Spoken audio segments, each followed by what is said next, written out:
Dans un précédent article, nous interrogions sur une possible invalidation de la candidature d'Henri Konan Bédié, candidat déclaré à la présidentielle du 31 octobre 2020. Nous relevions son retrait à temps du Conseil constitutionnel dont il est d'office membre en sa qualité d'ancien président de la République.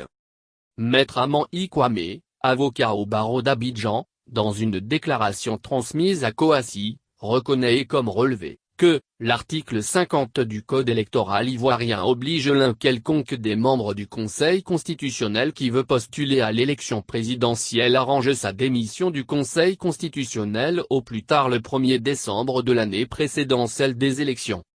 En termes plus simples et dans le cas de la Côte d'Ivoire, le premier tour des futures élections présidentielles devant avoir lieu le 31 octobre 2020. Tout membre du Conseil constitutionnel qui veut être candidat aurait dû déposer sa démission depuis le 1er novembre 2019 pour éviter de se voir opposer les dispositions implacables de l'article 50 du Code électoral, avant de préciser.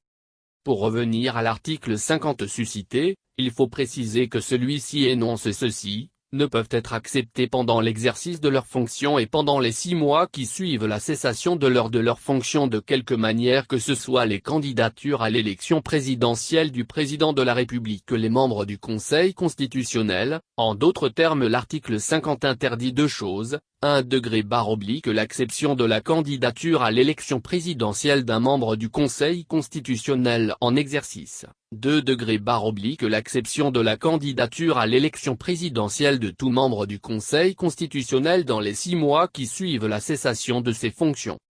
Selon l'expert consultant en droit de l'homme et en droit de l'immigration, en termes plus simples et dans le cas de la Côte d'Ivoire, le premier tour des futures élections présidentielles devant avoir lieu le 31 octobre 2020, tout membre du Conseil constitutionnel qui veut être candidat aurait dû déposer sa démission depuis le 1er novembre 2019 pour éviter de se voir opposer les dispositions implacables de l'article 50 du Code électoral.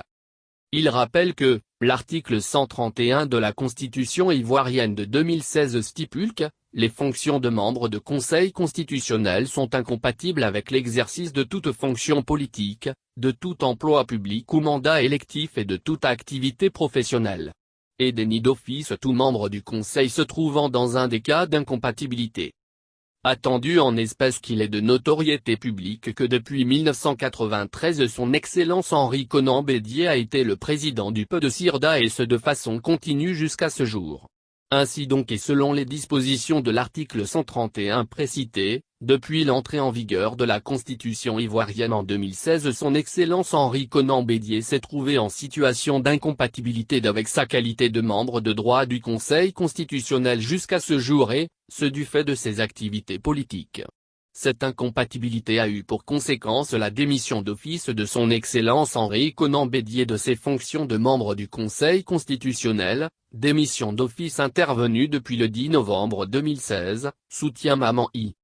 Pour le médiateur civil et commercial et formateur en médiation, en d'autres termes du fait de l'incompatibilité ab initio entre la fonction politique et la qualité de membre du Conseil constitutionnel du président Henri Konan Bédié, celui-ci n'a jamais été en fait comme en droit membre du Conseil constitutionnel. Attendu dans une telle hypothèse que l'article 50 du Code électoral ivoirien ne saurait être applicable à la candidature du président Henri Konan Bédié. Ainsi le débat sur l'invalidation de la candidature du président Bédié du fait pour celui-ci de n'avoir pas démissionné à temps du Conseil constitutionnel est juridiquement inopérant. La démission d'office n'a pas à être prononcée par une autorité quelconque, elle se constate, conclut Maître Amand-I Kwame.